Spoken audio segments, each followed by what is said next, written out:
नमस्कार, आप देख रहे हैं अपना बिहार। आपके साथ मैं हूं अलीम अतहर।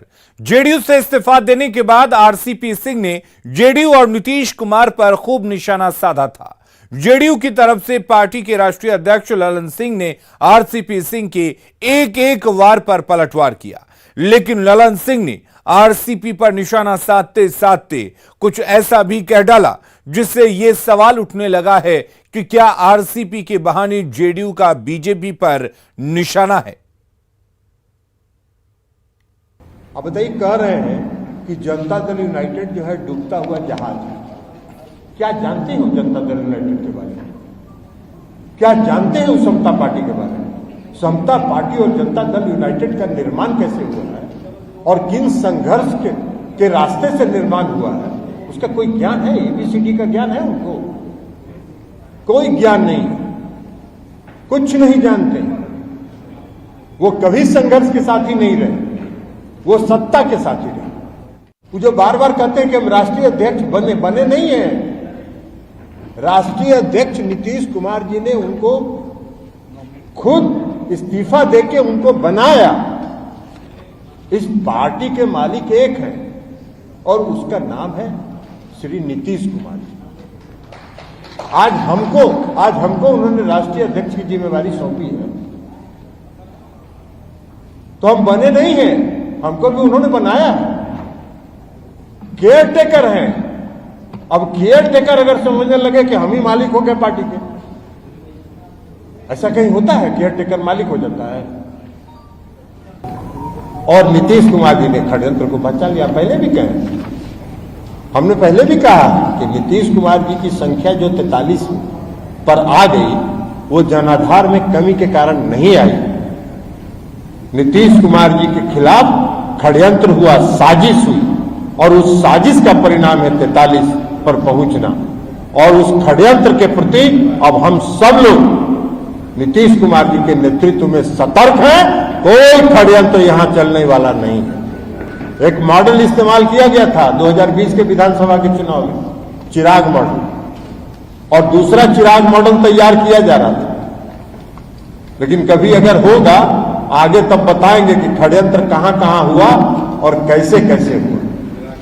और बाकी तो उनको देर सवेर तो जाना ही था। इस्तीफा तो उन्होंने अभी दिया, देर सवेर तो उनको जाना ही था, इसलिए कि उनका तन यहां था और उनका मन कहीं और था। तो जब तन और मन अलग अलग जगह पर था तो देर सवेर तो जाना ही था उनको, इसमें कोई हो रहा है। हमने कहा कि षड्यंत्र हुआ, साजिश हुई, और नीतीश कुमार जी का कद छोटा करने की साजिश हुई।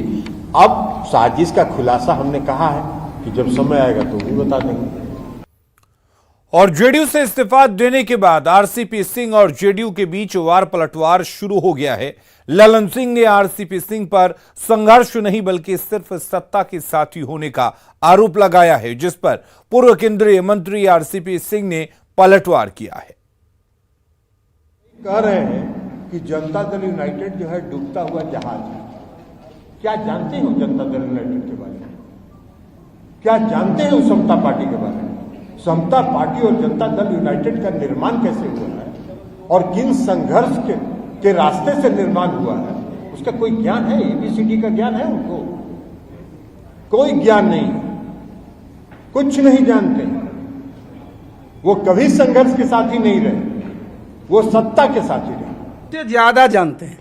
श्रीमान जी जो बोल रहे हैं ना, इनसे मैं ज्यादा जानता हूं, समझ लिए ना।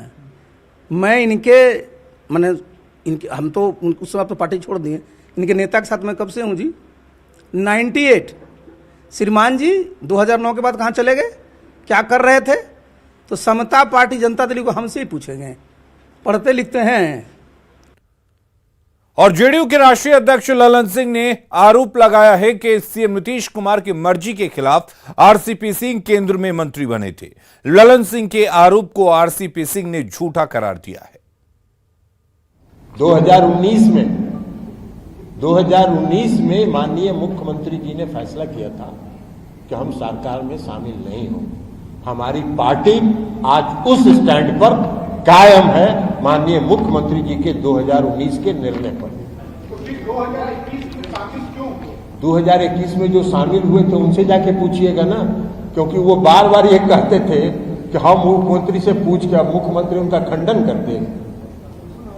यही तो मैं बता रहा हूं, इससे बड़ा सफेद झूठ कुछ है ही नहीं। एक बार नहीं, अरे झूठों को मैं क्या बोलूं। आधा घंटा में बैठे हैं सीएम हाउस में, तब आए हैं, बोले क्या बात है जी, हमकी कल आपसे बात हुई थी। उनका हमको तो बताया नहीं, हमको तो ललन जी बताए हैं। तो बोले क्या बात हुई। हमने कहा बात देखिए यही है कि वो कह रहे हैं कि एक्सपेंशन होना है, जेडीयू को उसमें रहना है, और एक सीट बोल रहे हैं, वो भी मेरे नाम पर बोल रहे हैं। छूटते ही मुख्यमंत्री जी ने कहा है जी, हम ही वो थे कि अरे आप जो है शपथ ले लीजिए, इनको हम राष्ट्रीय अध्यक्ष बना देंगे। और जेडीयू अध्यक्ष ललन सिंह ने कहा है कि आरसीपी सिंह का तन जेडीयू में और मन कहीं और ही था। उस पर भी आरसीपी सिंह ने पलटवार किया है। और बाकी तो उनको देर सवेर तो जाना ही था, इस्तीफा तो उन्होंने अभी दिया, देर सवेर तो उनको जाना ही था, इसलिए कि उनका तन यहां था और उनका मन कहीं और था। तो जब तन और मन अलग अलग जगह पर था तो देर सवेर तो जाना ही था उनको, इसमें कहां कोई दो रहा है कि मैं जहां रहता हूं, जिसके साथ रहता हूं, पूरी ईमानदारी के साथ रहता हूं। मेरे में ये कोई ये नहीं है कि सामने कुछ पीछे। ऑप्शन में क्या है सर, बीजेपी है? सारे ऑप्शंस हैं भाई। अरे हमारा इतने सब जगह, हमारा देखिए हमारी ताकत कहां पर है। आज भी हमारे वर्कर कहां सब है। हम बताए ना कि हम विश्वास करते हैं जमीन पर। ये लोग क्या बोलता है, कौन इस्तीफा कर रहा है, छोटकन छोटकन कार्य करता हुआ। ललन सिंह ने नीतीश कुमार के खिलाफ साजिश रचे जाने का आरोप लगाया है। उस पर आरसीपी सिंह ने भी पलटवार किया है। और नीतीश कुमार जी ने षड्यंत्र को बचा लिया। पहले भी कहे, हमने पहले भी कहा कि नीतीश कुमार जी की संख्या जो 43 पर आ गई, वो जनाधार में कमी के कारण नहीं आई।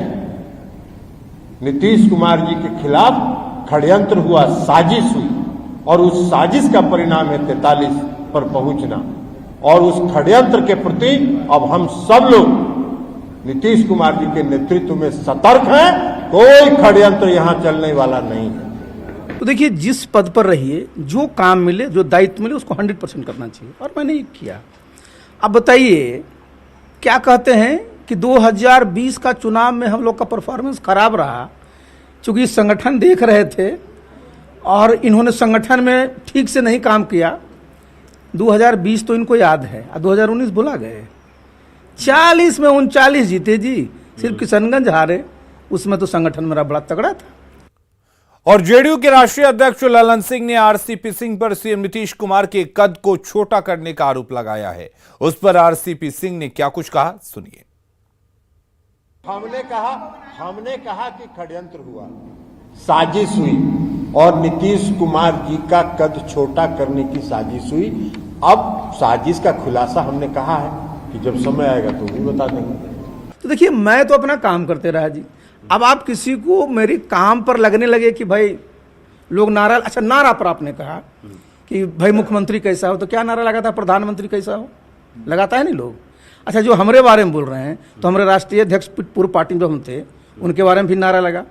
जो हमारे पूर्व पार्टी के जो हमारे वो अध्यक्ष हैं संसदीय दल को, उनका भी नारा लगा। और नारा क्या लगा रहा है, मुख्यमंत्री कैसा हो। ये तो नहीं कर रहा मुख्यमंत्री हटा के इनको बना दीजिए। जेडीयू के राष्ट्रीय अध्यक्ष ललन सिंह ने आरसीपी सिंह पर आरोप लगाया कि उनका मन कहीं और उनका तन कहीं और था। इस पर जब बीजेपी नेताओं से सवाल हुआ तो बीजेपी नेताओं ने क्या कुछ कहा, आइए सुनते हैं। जनता दल यूनाइटेड के अंदर क्या हो रहा है, इसका बेहतर जवाब जनता दल यूनाइटेड दे सकता है। भारतीय जनता पार्टी के साथ अगर कोई बात है तो बताइए। मेरे यहाँ सरकार और मेरे यहाँ पार्टी जाके देख लीजिए। जनता दल यूनाइटेड अगर सबसे ज्यादा कहीं से जीता है तो वह मेरे कमिश्नरी से जीता। हमारे यहाँ जो मोर्चों की संयुक्त राष्ट्रीय कार्य समिति हुई, उस दौरान हमारे राष्ट्रीय महामंत्री जी ने एक वक्तव्य दिया था, और उस वक्तव्य में जो उसका जो अर्थ था, जो उसका सारांश था कि पार्टी का हम लोगों का कमिटमेंट है कि 2024 का लोकसभा और 2025 का विधानसभा हम और जेडीयू और हमारे जो अन्य सहयोगी दल है, हम लोग साथ साथ लड़ेंगे और हम उसी स्टैंड पे फर्म है, कमिटेड है, प्रतिबद्ध है। ट्रेन में फाइन के नाम पर टीटी कैसे वसूली करते हैं वो आपको हम दिखाते हैं। वीडियो सिकंदराबाद दानापुर ट्रेन के S6 बोगी का है। बक्सर का एक यात्री जनरल टिकट लेकर स्लीपर में बैठ गया था, तभी टीटी पहुंचता है, उसे जेल भेजने की धमकी देता है। जेल की धमकी से डरकर यात्री ने 210 रुपए दे दिए, लेकिन टीटी ने कोई चालान नहीं काटा, बल्कि यात्री को 10 रुपए लौटाकर 200 रुपए अपनी जेब में रख लिया और यात्री के जनरल टिकट पर पेन से कुछ लिखकर चलता बना।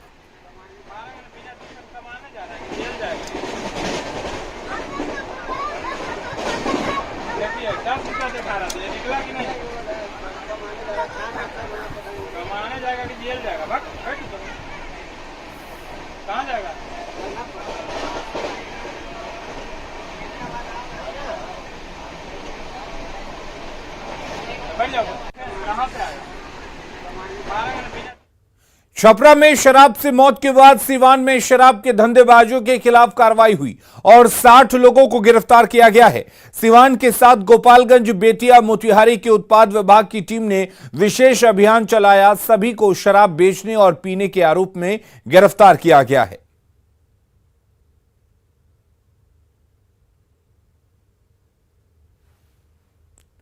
सीएम नीतीश कुमार बिहार म्यूजियम के स्थापना दिवस में शामिल हुए, साथ ही म्यूजियम का निरीक्षण भी किया। सीएम ने एक एक मूर्ति को बारीकी से देखा और उसके बारे में जानकारी ली। नीतीश कुमार ने अधिकारियों को निर्देश दिया कि 2 अक्टूबर को गांधी जयंती के मौके पर कार्यक्रम रखें और उस दिन म्यूजियम में लोगों को फ्री एंट्री मिले। सीएम ने यह भी कहा कि 3 साल के भीतर बिहार म्यूजियम और पटना म्यूजियम अंडरग्राउंड रास्ते से जुड़ जाएगा। बिहार म्यूजियम का स्थापना दिवस मनाया जा रहा है। इसमें सीएम नीतीश कुमार खुद कार्यक्रम में पहुंचे हैं और कार्यक्रम में संबोधित करने के बाद देख सकते हैं कि वो जो प्रदर्शनी लगी हुई है वहां पर निरीक्षण करने के लिए पहुंचे हैं। इस वक्त म्यूजियम के अंदर जो धरोहर है और एक तरह से प्रदर्शनी है अंतर्राष्ट्रीय स्तर पर, उसकी यहाँ पर किस तरह से यहाँ प्रदर्शनी लगाई गई है उसका निरीक्षण करने के लिए सीएम नीतीश कुमार खुद पहुंचे हैं। कला संस्कृति विभाग के सचिव हैं, साथ ही बिहार म्यूजियम के डीजी हैं अंजनी कुमार सिंह, मुख्य सचिव बिहार हैं, खुद तमाम जो अधिकारी हैं देख सकते हैं सीएम नीतीश के साथ निरीक्षण करने में जुटे हुए हैं। सीएम ने पूरा इतिहास बताया है कि बिहार में जो है किस तरह से पटना म्यूजियम से बिहार म्यूजियम जो है उसमें इजाफा किया गया है और जो भूमिगत रास्ता है दोनों म्यूजियम को जोड़ने का, उसको लेकर सीएम ने कहा है कि अब दोनों म्यूजियम एक दूसरे से कनेक्ट हो जाएगा और नई पीढ़ी के लोगों के लिए एक बड़ी सौगात होगी। 3 साल का लक्ष्य दिया है और देखिए इस वक्त प्रदर्शनी लगी है। सीएम नीतीश कुमार खुद जायजा ले रहे हैं। कला संस्कृति मंत्री आलोक रंजन झा भी हैं और ये तस्वीर दिखा पा रहे हैं म्यूजियम के अंदर की कि एक एक जो प्रतिमा है, मूर्ति है, उसका खुद सीएम जो है निरीक्षण कर रहे हैं। कुल मिलाकर ये कहें कि अब अगले 3 साल के अंदर बिहार में एक ऐसा रास्ता तैयार होगा जो पटना म्यूजियम से बिहार म्यूजियम को कनेक्ट करेगा और जो दर्शक अगर बिहार म्यूजियम आएंगे तो वो आसानी से भूमिगत होकर पटना म्यूजियम का भी दीदार कर सकेंगे। कैमरामैन मनीष जुनिया के साथ रजनीश कुमार, न्यूज़ 18 पटना। और गया में आम जनता पार्टी राष्ट्रीय के मगध प्रमंडल का कार्यकर्ता सम्मेलन आयोजित किया गया। बोधगया के महाबोधि सांस्कृतिक केंद्र में पार्टी के राष्ट्रीय अध्यक्ष विद्यापति चंद्रवंशी ने सम्मेलन का उद्घाटन किया। सम्मेलन में मगध प्रमंडल के पार्टी कार्यकर्ता शामिल हैं। आम जनता पार्टी राष्ट्रीय आगामी विधानसभा चुनाव में 243 सीटों पर चुनाव लड़ने की तैयारी में जुटी है और इसे लेकर पार्टी संगठन को बूथ लेवल पर मजबूत करने में जुटी हुई है। की संख्या यदि ज्यादा होती है, जिस जाति की संख्या यदि ज्यादा है तो फिर हमें को ये मानना पड़ेगा कि सब दिन उसका राज रहेगा। तो फिर जो गुणवान व्यक्ति हैं, जो समाज के हित में सोचने वाले व्यक्ति हैं, उनका समय कब आएगा। इसलिए हम लोगों ने पार्टी का निर्माण किया और कहा कि नई पार्टी का गठन करके हम लोग जाति धर्म से ऊपर उठ करके और उस विचारधारा के साथ कि जिससे सभी समाज का कल्याण, और आज देखने के लिए मिल रहा है कि सभी समाज के लोग यहाँ आज कार्यक्रम में उपस्थित हैं। आईसीएसई 10वीं की परीक्षा में बिहार टॉपर और देश भर में दूसरा स्थान हासिल करने वाली नेहा को पनोरमा ग्रुप की तरफ से सम्मानित किया गया। नेहा को प्रशस्ति पत्र के साथ 1,11,000 रुपए दिए गए। पनोरमा ग्रुप के एमडी संजीव मिश्रा ने नेहा के पैतृक गांव सहरसा के चैनपुर पहुंचे और उन्हें सम्मानित किया। उन्होंने कहा कि नेहा ने जो सफलता हासिल की है वो पूरे बिहार के लिए गौरव की बात है। उन्होंने ये भी कहा कि अगर नेहा आगे की पढ़ाई में किसी तरह की मदद की जरूरत होगी तो कंपनी की तरफ से मदद की जाएगी। और हमारी कंपनी पैनोरमा ग्रुप ऐसे बच्चों को पारितोषिक के रूप में हमेशा तैयार रहती है, पारितोषिक देती है और आगे भी देती रहेगी। क्योंकि मैं भी एक छोटे से गांव से बिलोंग करता हूं, छातापुर से। हमें पढ़ाई लिखाई में काफ़ी तकलीफ़ हुई थी, परेशानियां हुई थी, तो इसका मैं अहमियत एजुकेशन का समझता हूं। आज जो एक इतना बड़ा रूप हमारा कंपनी का रूप लिया है वो शिक्षा की वजह से ही हुआ है। यदि हम शिक्षित नहीं होते तो शायद उस मुकाम से हम यहाँ तक नहीं पहुँच पाते। इसलिए हम शिक्षा का महत्व देते हुए इस तरह के बच्चे को हम लोग जगह जगह जाके पारितोषिक देते हैं, उनको मोरल बूस्टअप करते हैं ताकि बच्चे आगे बढ़ते रहें। और खबरें लगातार जारी हैं, आप बने रहिए न्यूज़ 18 बिहार झारखंड के साथ।